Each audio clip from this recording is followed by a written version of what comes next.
ABC 36, your local news source.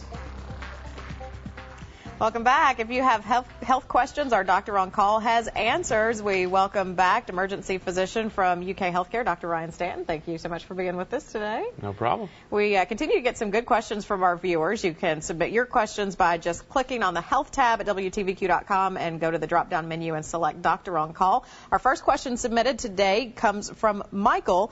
He wants to know, how long does it take for gallbladder surgery? And this is interesting because it seems like I hear more and more people of all different ages that are having gallbladder surgery these days. And so I guess we'll start with a little bit of an explanation of how the gallbladder works and what can lead to surgery.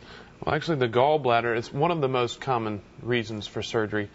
And the good news is we're in a great time for surgery in terms of the laparoscopic or little, smaller, lesser invasive forms of surgery. Basically, what the gallbladder is, it's a bag attached to the liver. Its entire purpose is to collect bile, which is stuff filtered from the liver, collect it, and it saves it up for when you eat. And then when you eat, it squeezes down, and that helps break down some food and increases absorption of food. The benefit for us is we don't have to have that all the time for function. So if somebody has a problem, they can be taken out, and you can function rather well. The unfortunate thing that happens is this collects up. They turn into stones just like that. Those nice. Large stones collect in the end of the bag there on the right side where it blocks the tube. Then that bag squeezes down, and that's what causes the pain when that tries to squeeze down. And it can get infected, it can get inflamed. Then surgeons have to take it out. That's actually the view right there from a laparoscopic surgery. There are a couple options that can take place in terms of getting the gallbladder out. There's the laparoscopic, which is just a few small holes that are in the belly, one through the belly button and two in the rest of the belly. You can see it right there. Or the open approach, which is the more traditional approach. If you had a gallbladder removed more than about 20 years ago, you probably have that huge scar. Looks like somebody tried to steal your liver. The benefits are, in terms of recovery, the laparoscopic version, most people leave the hospital either that same day or the next day and can be back to work, fully functioning, back to normal within about a week. The other version, the open version, usually takes about 2 or 3 days, 3 or 4 days in the hospital, and takes 4 to 6 weeks for full recovery, so it can be quite a while. Well, so definitely, if you have to have it laparoscopic, sounds like. Well, if you've got the choice, 95% go laparoscopic now, 5% usually because of complications or issues with the gallbladder go open. Interesting. Our next question comes from Sarah, and she wants to know, what are some of the risks of drinking too much alcohol from a health standpoint?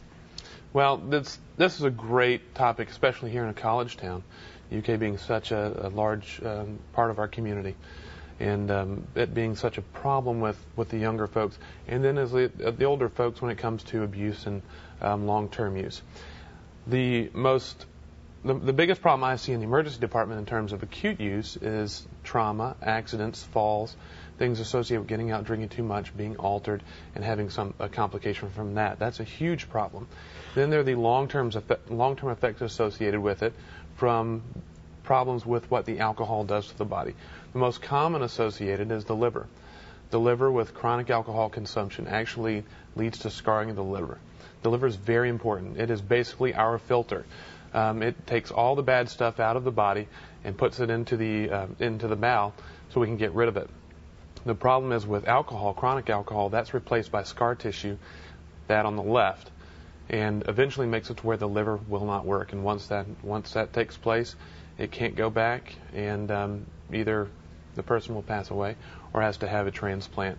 And then once you get that far into alcohol abuse, it's bad news. It's hard to stop. And that's what a liver looks like right there that has severe cirrhosis. It's just no good whatsoever, just a bunch of scar tissue.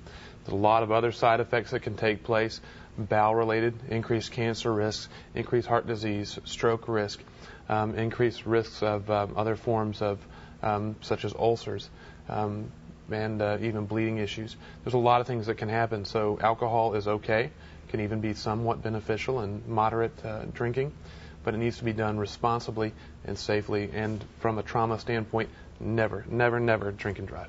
Yeah, certainly important advice, and pretty eye-opening to see those pictures there of what it does to your organs. And when you have to see those people on a daily basis in the emergency room, it's very sad because it's it's a lot of times too late. Well, thank you so much for the great advice as always. And again, if you want to submit questions to Dr. Stanton, you can visit our Doctor on Call page of WTVQ.com. You see the address at the bottom of your screen. We'll be right back with a check of your forecast. Stay with us.